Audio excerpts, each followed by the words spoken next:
Et maintenant, il va falloir que Dieu reconstruise une alliance. Mais le monde est tellement mauvais, le monde était tellement mal, qu'il va falloir que Dieu rétablisse des alliances. Dieu va devoir rétablir une alliance. Et nous allons lire ensemble quelques textes.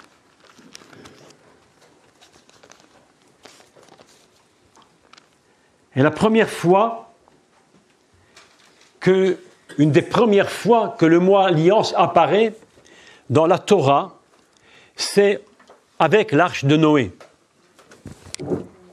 Lorsque l'arche de Noé va être demandée donc lorsque Dieu va demander que l'arche soit construite. Et nous lisons un texte dans le livre de Genèse au chapitre 6. Et au verset 18. Je vous laisse le temps de prendre votre Bible et nous allons lire le texte. Vous allez entendre ici une chose absolument magnifique.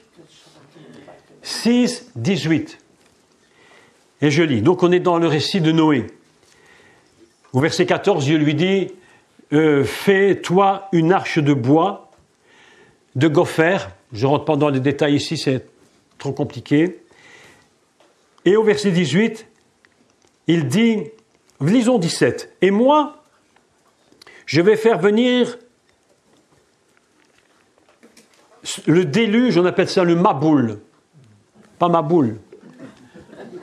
Même si c'est un peu vrai, même si un homme est un peu devenu Maboul.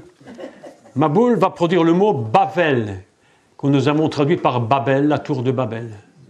Donc je ferai venir un Maboul Maïm, une confusion d'eau.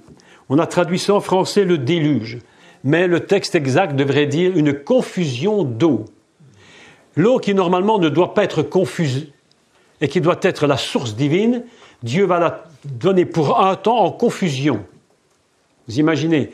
Et lorsque l'eau va tomber sur la terre, les gens s'imaginent que c'est l'eau d'en haut qui tombe. Non, quand tu vois un nuage dans le ciel, c'est pas l'eau d'en haut, c'est l'eau d'en bas. Même si elle est dans le ciel, c'est l'eau d'en bas. Parce que l'eau d'en haut, tu ne l'as jamais vue. L'eau d'en bas, qui est la mer, quand elle s'évapore, elle devient un nuage. Donc l'eau des nuages, ce n'est pas l'eau d'en haut, c'est l'eau d'en bas. Donc Dieu veut utiliser ce qui normalement devrait connecter l'homme avec Dieu. Il va lui dire, à cause de ton péché, j'ai pas d'autre solution, il faut que l'eau d'en bas devienne de la confusion pour toi. Sinon, tu ne vas rien comprendre du tout. Vous imaginez le raisonnement Torah. On n'est plus dans le même monde, là. Hein? On parle d'autre chose. D'accord? Vous me suivez? Si tu me suis pas, tu fais comme ça. On recommence. OK. Donc je continue. Et moi, je vais faire venir une confusion d'eau sur la terre pour détruire toute chair ayant souffle de vie sous le ciel.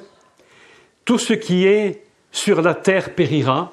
Mais j'établirai mon alliance avec toi.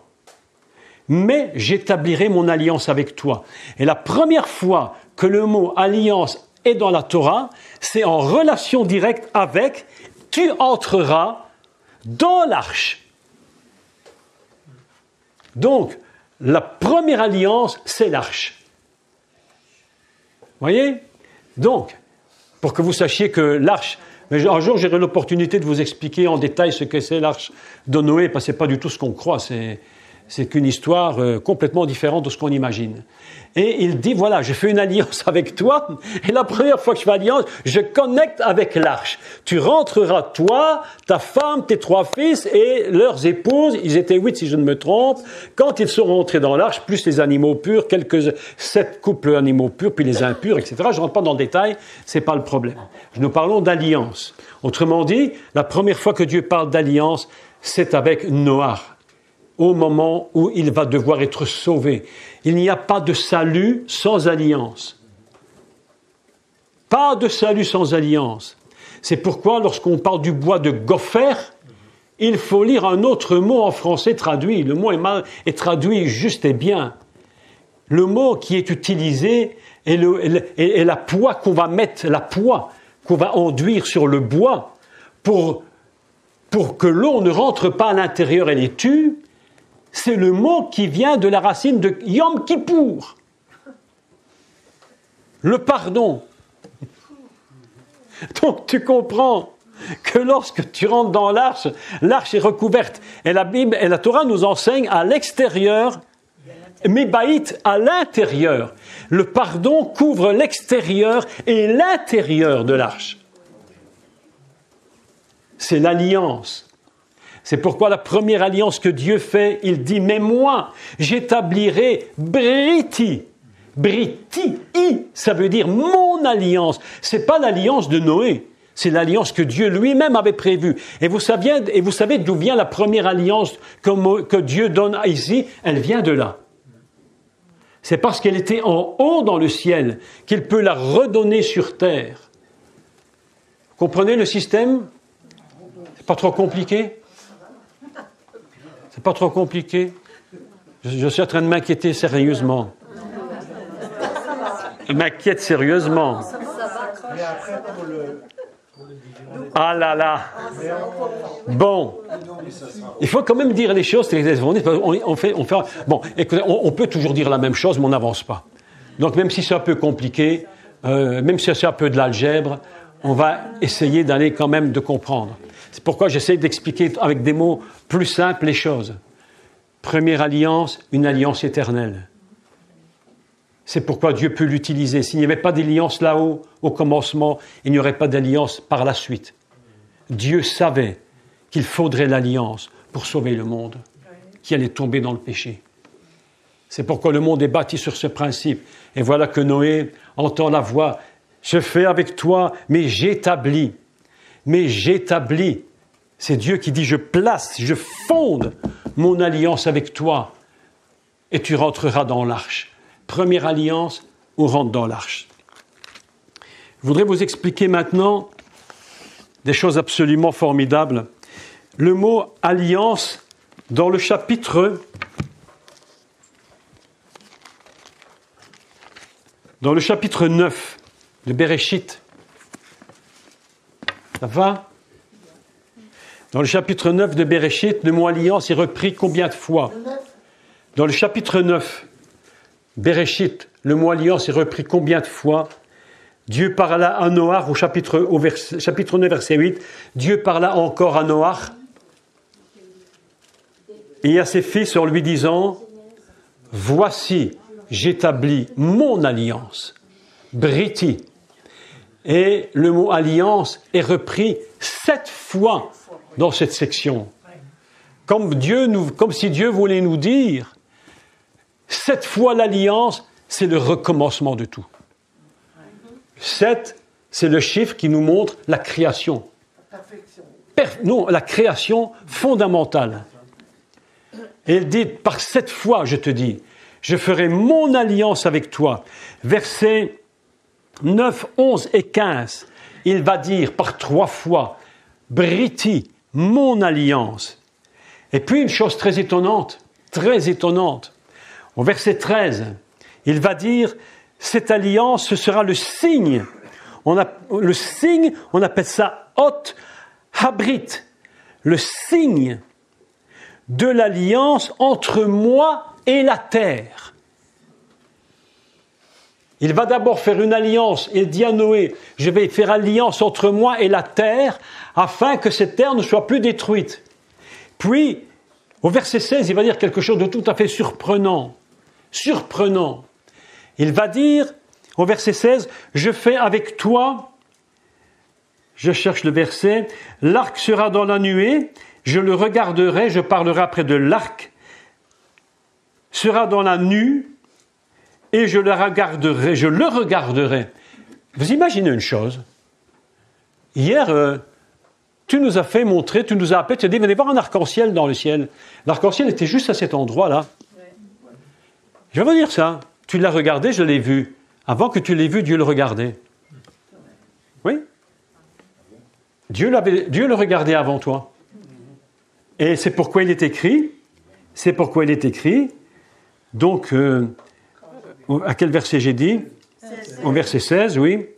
L'arc sera dans la nue, et je le regarderai. Il n'a pas dit à Abraham, tu le regarderas. Il a dit, moi je le regarderai. Parce que toi tu risques de l'oublier. Mais moi Dieu je ne l'oublie pas parce que c'est moi qui l'ai mis. Et en le regardant constamment, je me souviendrai que j'ai fait une alliance avec toi. Et l'arc c'est quelque chose d'extraordinaire. Parce qu'il touche le ciel et il a 2 pieds sur terre. 2 pieds sur terre et le sommet touche le ciel. Mais ce qui était plus extraordinaire, c'est que quand tu montes dans l'espace avec un vaisseau spatial et que tu filmes un arc-en-ciel du haut, c'est pas un demi-cercle, c'est un cercle entier. Et les grandes couleurs décomposées sont au nombre de 7. Plus tous les intermédiaires dont on ne parle pas. C'est-à-dire que l'alliance représente, Dieu te dit, j'ai fait alliance avec toi. Et donc, je le regarderai pour me souvenir de l'alliance perpétuelle. Alors, l'alliance perpétuelle, c'est étrange comme mot. En hébreu, c'est très étrange. On appelle ça Brit Olam. Alors, en réalité, Olam, c'est l'éternité. C'est toujours. C'est toujours. Donc, quel est le principe de la perpétuité? C'est qu'il y aura un début sur terre et quelque chose projeté dans le ciel qui n'arrêtera jamais.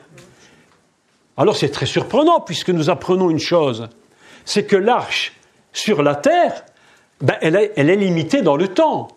On nous raconte, paraît-il, je ne sais pas, qu'on a retrouvé des morceaux en Turquie, sur le sommet. Enfin bon, allez, on va dire que c'est possible. On va dire que c'est possible. C'est pas un problème. Mais la réalité, c'est pas ça. La réalité, c'est que l'arche, elle touche le ciel. Et que l'arche, elle nous dit une chose. J'ai fait alliance avec toi pour l'éternité.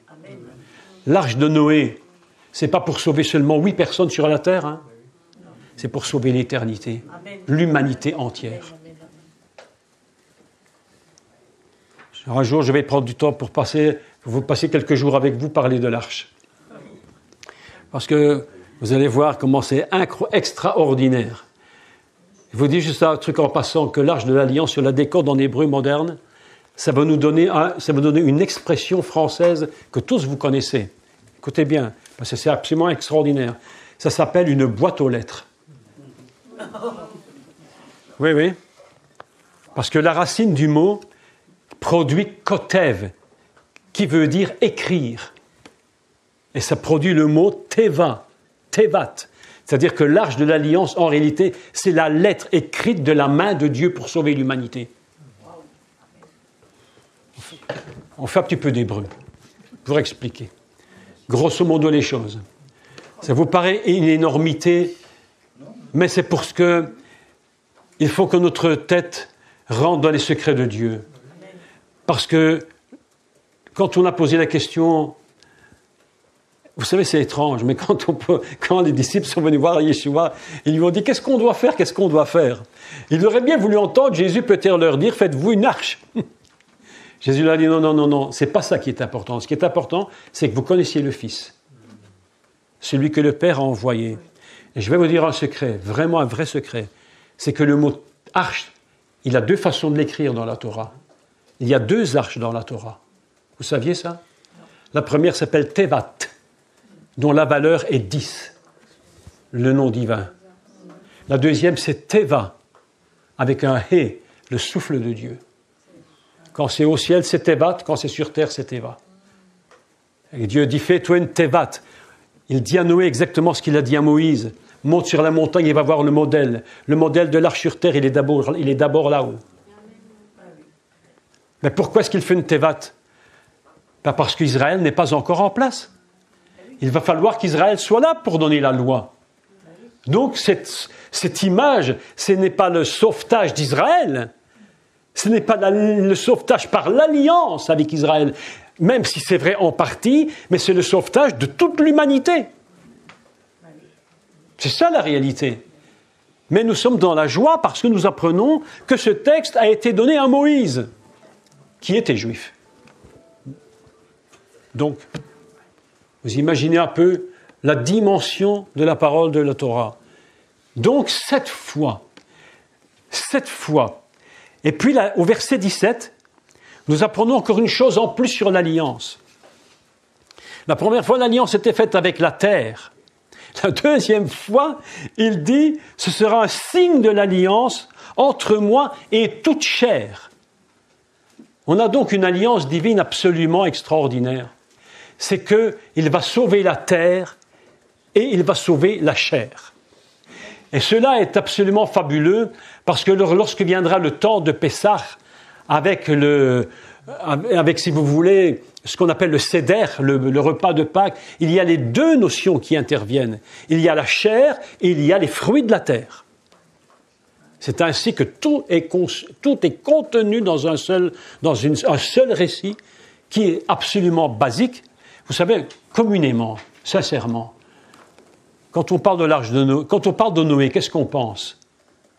On pense à un bateau, et quand tu regardes des images, tu vois 2 éléphants qui avancent, tu vois deux vaches, en général, rarement les moustiques, rarement les fourmis, mais en général, tu vois le lion, la lionne qui rentre dans l'arche. C'est ça, est-ce que c'est pas ça l'idée qu'on en a? Honnêtement. C'est ça l'idée qu'on en a. À quoi il sert Noé? À faire une arche. Dieu dit, mais c'est pas du tout ça. Mais pas du tout. Pas du tout. Les amis, écoutez-moi.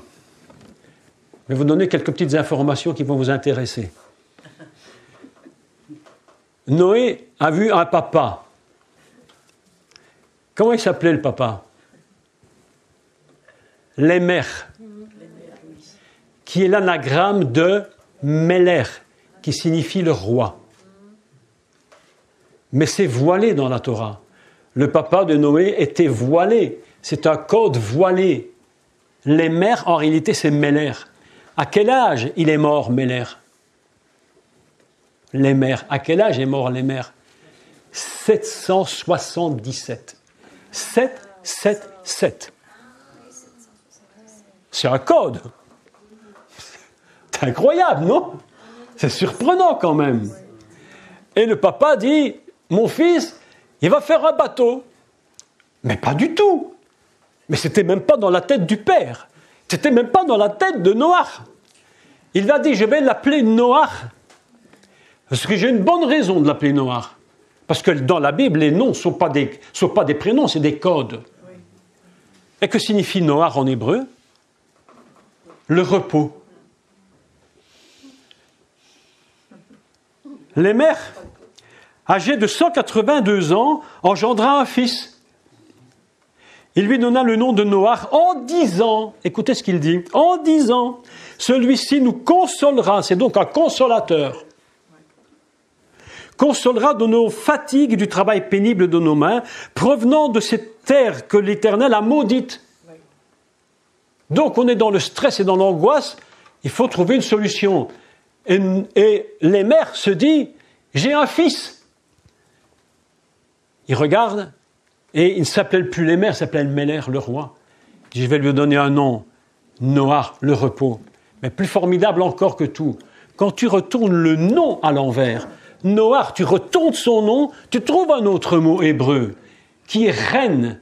Et reine signifie la grâce. La grâce.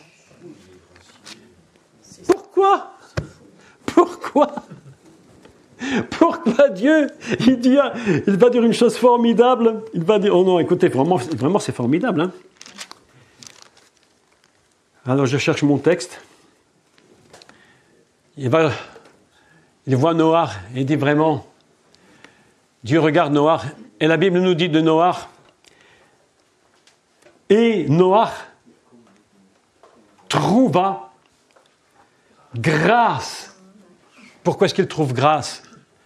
Pourquoi est-ce qu'il trouve reine, la grâce? Parce que lorsqu'il regarde du ciel, qu'il regarde Noé en bas, il voit son reflet. Et Noach, ça veut dire la grâce, quand tu retournes le mot. Il trouva grâce aux yeux de l'Éternel. Et Noach était un homme juste et intègre. On appelle ça tzadik vetamim. Tzadik, juste. Tamim, intègre. Ou bien beaucoup plus que ça. Intègre, tamim, vient un mot hébreu qui signifie simple.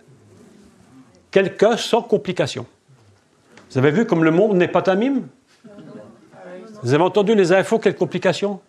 On cherche toujours à nous embrouiller la tête. On cherche toujours à nous mettre des choses dans la tête. On est en train de nous infantiliser comme c'est pas possible. Tzadik vetamim. Intègre et simple. Droit, simple. Il était vraiment simple. C'est pourquoi Dieu lui dit, Noach, tu es le seul capable de voir là-haut ce qui se passe. Le monde n'en est pas capable. Et parce que tu es tzadik vetamim, alors c'est pourquoi c'est avec toi que je fais brit. Et je donne mon alliance avec toi. Et il lui dit, rentre dans l'arche. Je fais alliance, rentre vite dans l'arche. Et la Torah nous enseigne une chose au sujet de l'alliance. Elle nous enseigne une chose formidable. Elle nous dit, et Dieu ferma. Traduction française complètement ratée. Et Dieu ferma la porte. Il n'est pas écrit le mot porte. Ça s'est rajouté en français. Il a dit, et Dieu ferma. Dieu ferma quoi? La grâce. On est donc en train de commencer un enseignement, tout doucement, sur l'alliance. Alors, je ne sais pas quelle heure il est, midi moins le quart. Je vais avancer un tout petit peu, puisque je voulais dire ce matin, je le dirai ce soir. Je vous parlerai ce soir de qu'est-ce que véritablement une alliance. Parce que l'alliance, ce n'est pas seulement je t'aime, moi non plus. Ou toi non plus, je t'aime, moi. L'alliance, ce n'est pas ça. C'est deux forces qui vont se mettre ensemble et qui vont passer par des difficultés. Eh, pas vrai ou c'est vrai? Ben oui que c'est vrai. Mais évidemment. Où sont les couples ici? Levez la main. Est-ce que tu peux dire que c'est vrai? C'est vrai, c'est vrai. Pourquoi c'est vrai? Je ne vais pas te le demander. Mais je sais que c'est vrai parce que ce que tu vis, nous le vivons. Mais nous nous battons pour que le feu ne nous détruise pas, mais que le feu nous unisse. Le problème, c'est quand les gens utilisent le feu. Vous savez quand... Écoute-moi bien, ma sœur, mon frère. Quand tu utilises le feu que Dieu a mis au milieu, injustement, c'est la mort. Lorsqu'ils ont pris du feu étranger, ils ont amené le feu étranger. C'était le feu d'en haut, hein? C'était le feu de l'alliance. Oui ou non? Oui, oui. Ils ont pris le feu étranger, je ne rentre pas dans toute cette histoire. Et tenez-vous bien, c'était le jour de l'inauguration du tabernacle. C'était pas après 30 ans, hein? Le jour de l'inauguration, ils ont pris le feu étranger, et plutôt que de l'utiliser comme il devait être utilisé, lorsque tu prends le feu, et qu'il n'est pas utilisé à bon escient, eh bien, mes amis, ça détruit et ça te tue. Ne prends jamais le feu de Dieu, n'importe comment. Ça lui appartient.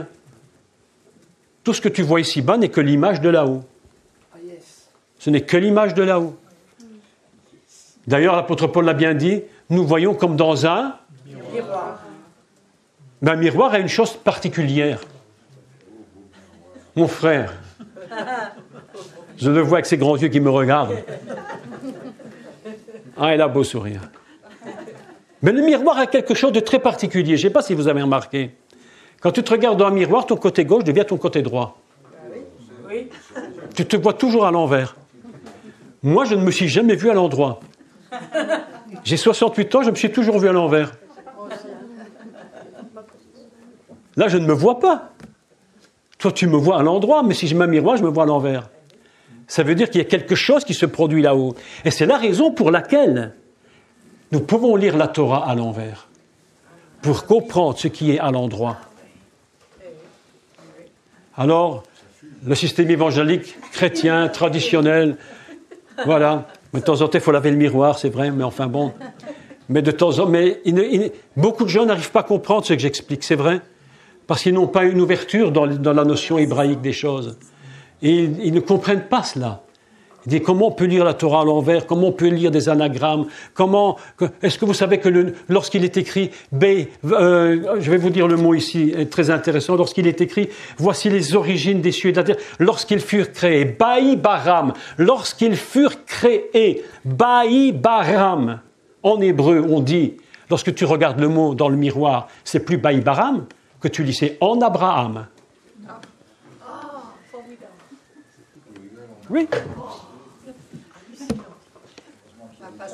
Bon, je vais essayer de retenir un peu ce que j'ai dit, un tout petit peu. De toute façon, ce sera sur Internet, vous pourrez réécouter. C'est l'essentiel, déjà on rentre un petit peu dans... C'est l'essentiel. Donc, je vous explique comment Dieu fait les arts. Pourquoi l'alliance avec Abraham? Question, et ce sera le thème de ce soir. Ce sera le thème de ce soir. Pourquoi Dieu fait-il l'alliance avec Abraham? La première alliance est avec Noach. Mais la deuxième alliance avec Abraham, ce sera une alliance très particulière. Très, très particulière.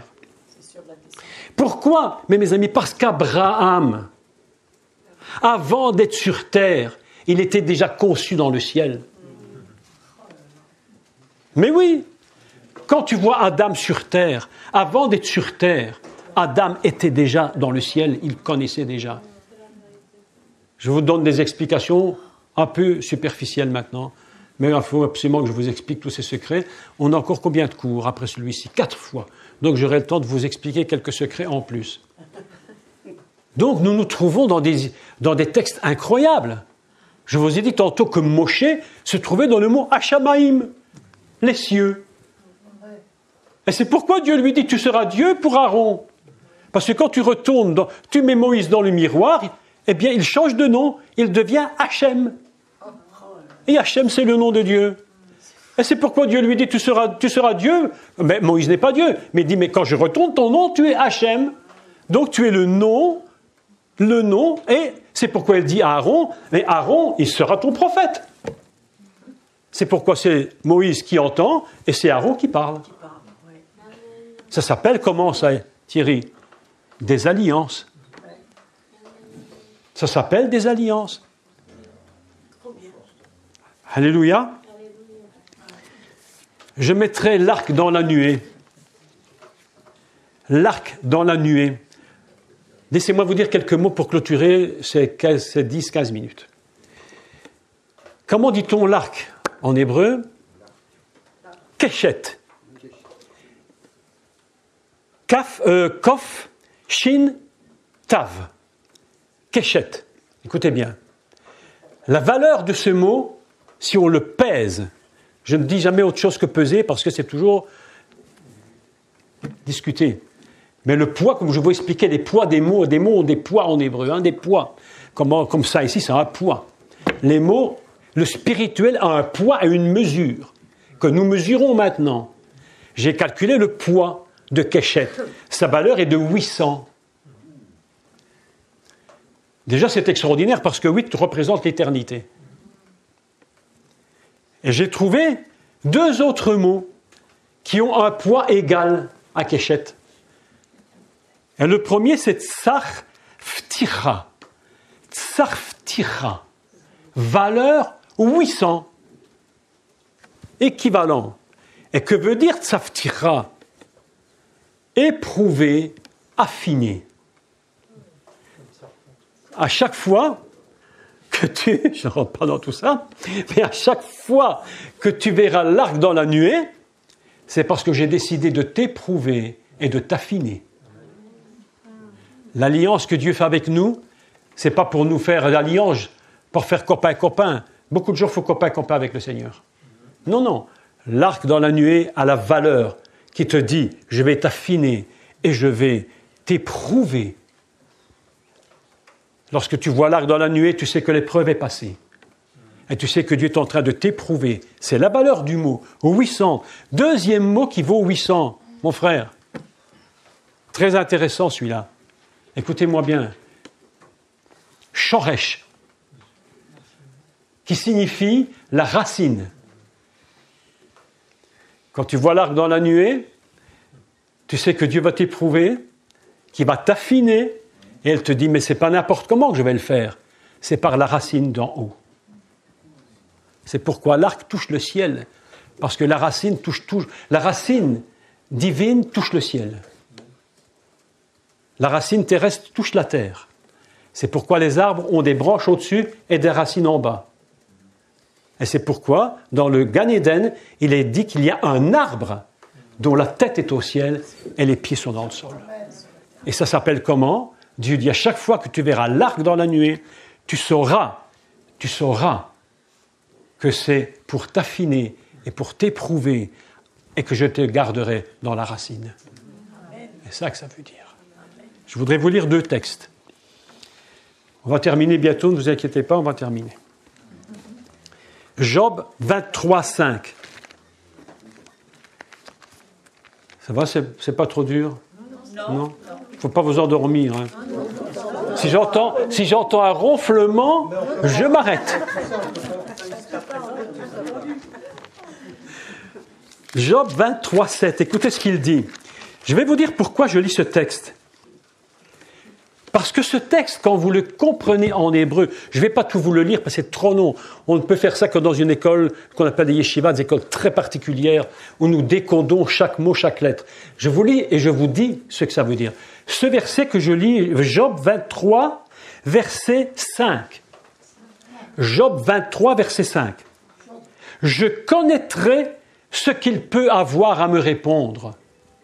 Je verrai ce qu'il peut avoir à me dire. Étrange comme texte. Valeur du mot, 800. 800. Quand tu vois l'arche dans la nuée, eh bien, il te dit, je connaîtrai ce qu'il va me dire. Il m'a éprouvé, il m'a affiné, il m'a mis dans la racine, alors je connaîtrai à ce moment-là ce qu'il veut me dire. Et c'est ça l'alliance. C'est ça l'alliance. Et le deuxième, psaume 99, je parle aux Belges. Parle aux Belges. Hein. La Belgique, ça c'est la Belgique. Hein. On a perdu au football, mais on est quand même très bon. Non, on est dans les psaumes. Psaume 99. Écoutez maintenant celui-ci, parce que celui-ci, ce verset est absolument extraordinaire. Je vous ai dit tout à l'heure que l'alliance avec Noach, c'était l'alliance pour l'humanité. D'accord ? Oui. L'humanité. Le signe, c'est Keshet. Sa valeur, 800. L'épreuve, l'affinement et la racine. Le questionnement de l'homme vers Dieu. Je te répondrai et je t'entendrai. Tu me diras et je comprendrai. Écoutez celui-ci maintenant. Psaume 99, verset 2, valeur 800. Ah, l'Éternel est grand dans Sion, il est élevé au-dessus de tous les peuples. Quand l'alliance apparaît même ici, au Tabor, l'alliance que tu vois ici, elle couvre en réalité tous les peuples. Pas seulement ici, mais tous les peuples. Valeur de ce verset, Psaume 99, verset 2, valeur 800.